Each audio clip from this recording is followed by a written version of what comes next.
Good morning, guys. How are we all doing? I am Dan from Trading with Dan. This is our Bitcoin morning update for this fine Monday morning. So if you guys wouldn't mind smashing that like button, we shall go straight over to those Bitcoin 4-hour charts. So we have had a nice pump up yet again into our resistance area where we have been rejected.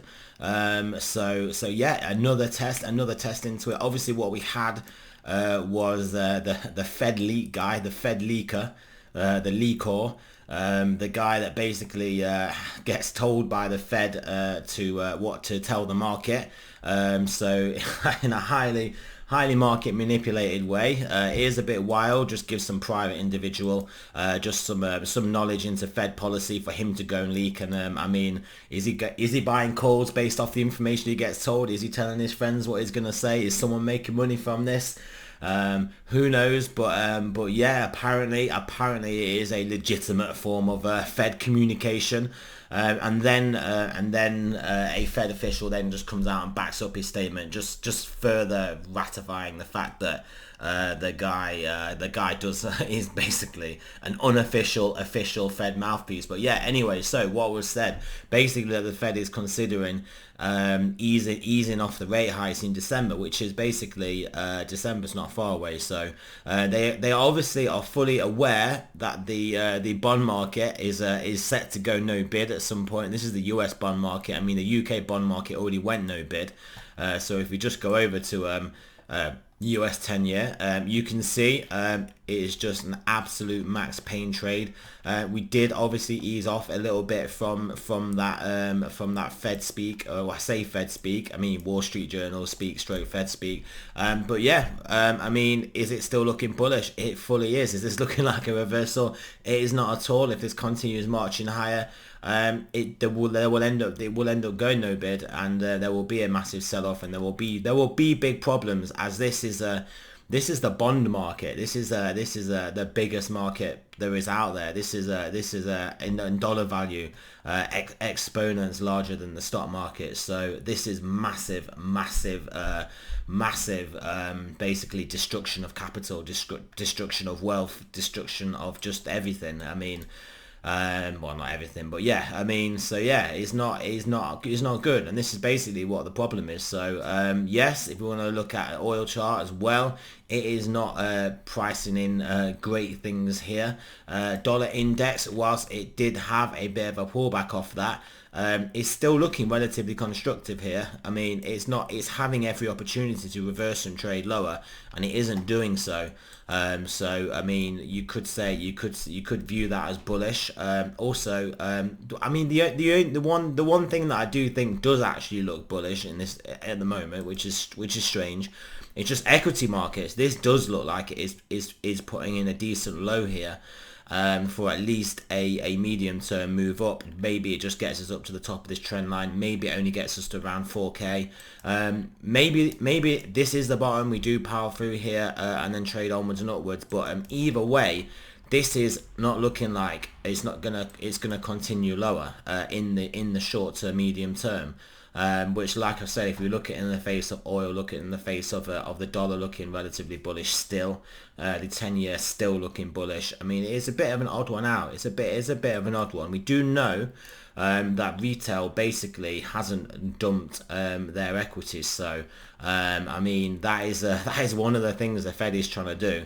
They're trying to obviously tighten financial market conditions, and if they can make the average guy poor enough, so that he then has to dump his stocks to obviously pay, I don't know, his mortgage or food bill or whatever, then yeah, then we could then get another decent leg down in stock markets. But I mean, until that to happen, obviously the institutional selling that is going to occur has basically already occurred, and yeah, it's just retail holding out. So yeah, interesting times there.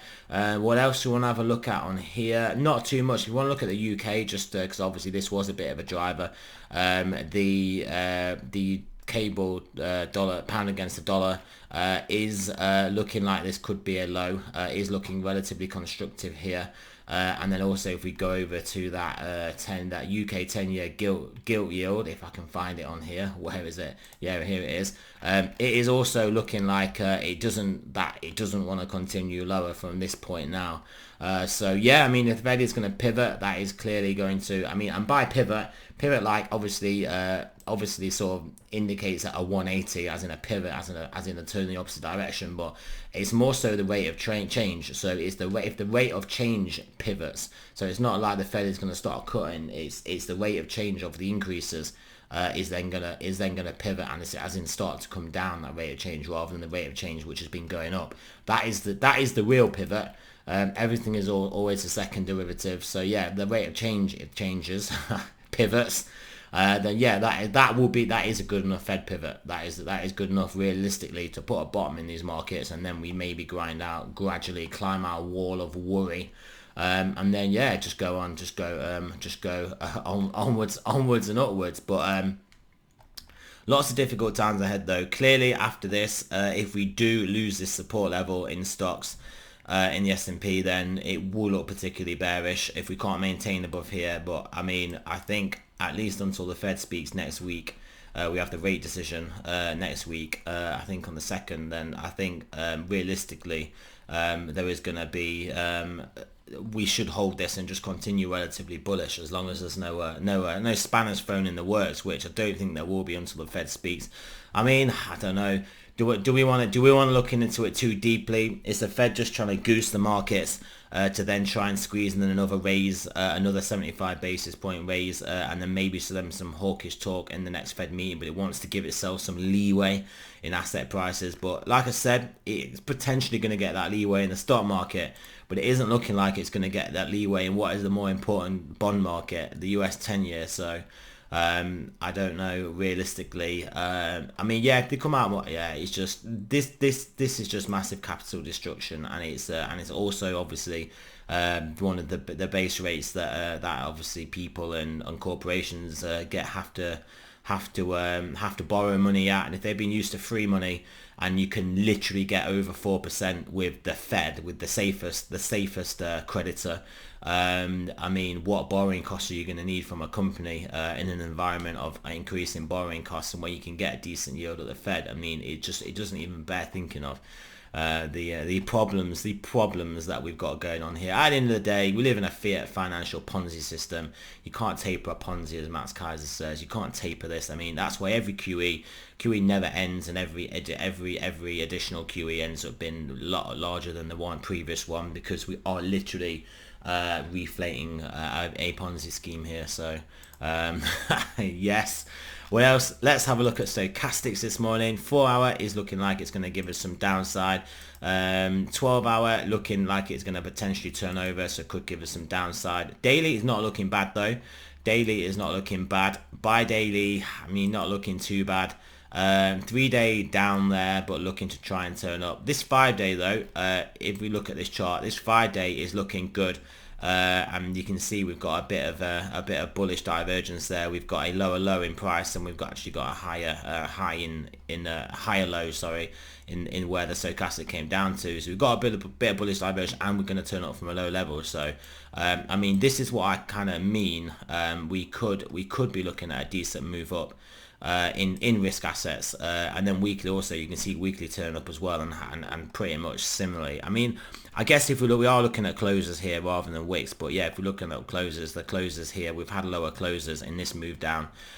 So yeah, can we get a decent move up? We've also got a trend line here in this weekly stochastic. Can we break above here, then have a good leg up towards the top end of the zone, and then yeah, probably in that scenario gonna get ourselves towards 30,000, which is going to be a pretty substantial move off a sub $20,000 asset. So yeah, there is all to play for. So yeah, that is it, guys. Yeah, apologies for the lack of videos the past few days. There's just not really been a lot going on, not been a lot to talk about. So just to save rehashing the same boring stuff every day.